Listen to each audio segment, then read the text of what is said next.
I think I broke Facebook.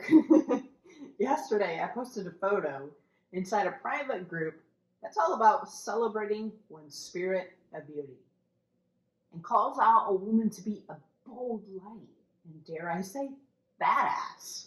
And I was not expecting to happen what then followed. If you're not a part of this group and you're female, you need to be, by the way. It's led by my incredibly inspiring friend, Linda Podheater, whom I met at my very first event with Destiny Global.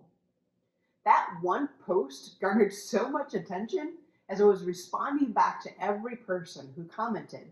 Facebook told me I was no longer allowed to talk to people.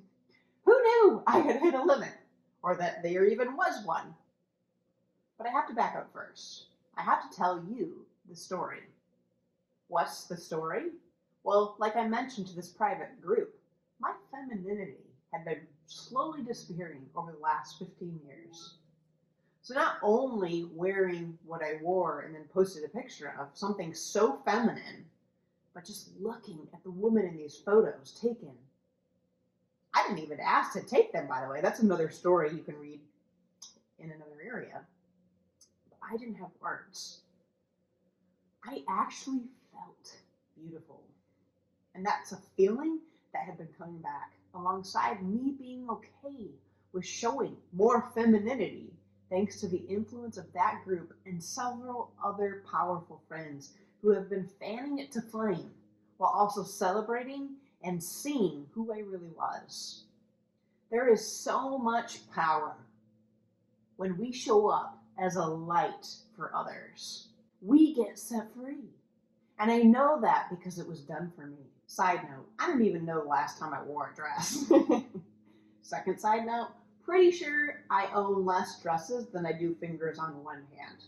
But what's even crazier about this story is the timing of it and all the little details, which were not shared when this was posted. What do I mean? Well, biblically, we're actually in the Hebrew month of Shavat. Okay, Jen, what does that even have to do with anything? Well, when you study what happened during this month, there's a pattern of help coming and brings a key reminder of where our mindset should be amidst the month. To position ourselves, our minds, in a place where we exclaim our help is on the way, even if we don't yet see it or feel it. Why? Because life and death is in the power of your tongue. So as crazy as it may sound, all month as different struggles, thoughts, or things hit my life that were challenging me, or made me feel stuck, what did I do? I exclaimed, my help is on the way. I chose to believe that it was coming. No, I didn't sit there and do nothing. I took action. But I also chose faith. I chose to believe my help would come. This is where it gets crazy. Amidst a month of declaring that for different things, help came in the areas that I wasn't even expecting.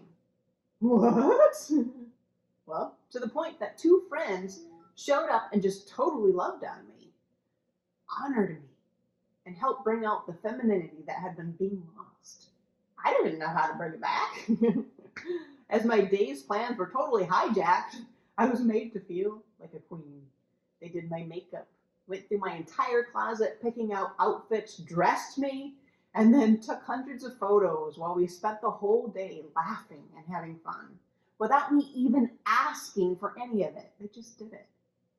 That was the context to the posting that garnered so much attention in the group I mentioned. That is why those pictures were even taken. And that is why I was even in a dress.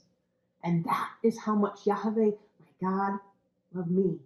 That is how much he loves us. To the point that, as another incredible friend said, you are surrounded by beautiful, badass babes who are listening to God's marching orders and helping you get closer to your goals. He loves you so much, and he's loving you. What does all this even really mean? It shows us that he knew what was needed next. He knows what is next. And it's yet one further glimpse at how present he is amidst the things we not only struggle with, but how he's right there beside us. as we keep taking one step further forward in faith. I never imagined that so much healing would still be happening in the Destiny Global community, even after my own coach retired. But that's exactly what's happening. How? Because her legacy, his legacy, is still here. And by here, I mean amidst the people that she trained, amidst the people who now live their lives with so much courage, amidst the people who carry on the heart for others like she did, amidst the people who are part of every single part of sharing this story. He makes all things new. How's that for unreal timing for this next week as I prepare to do my very first webinar about that very thing, stepping into the new? What do you need to declare over your life, friend? Are you ready to take one step forward towards your goals? I believe in you, and I believe there's a God out there who's ready to walk right beside you as you do.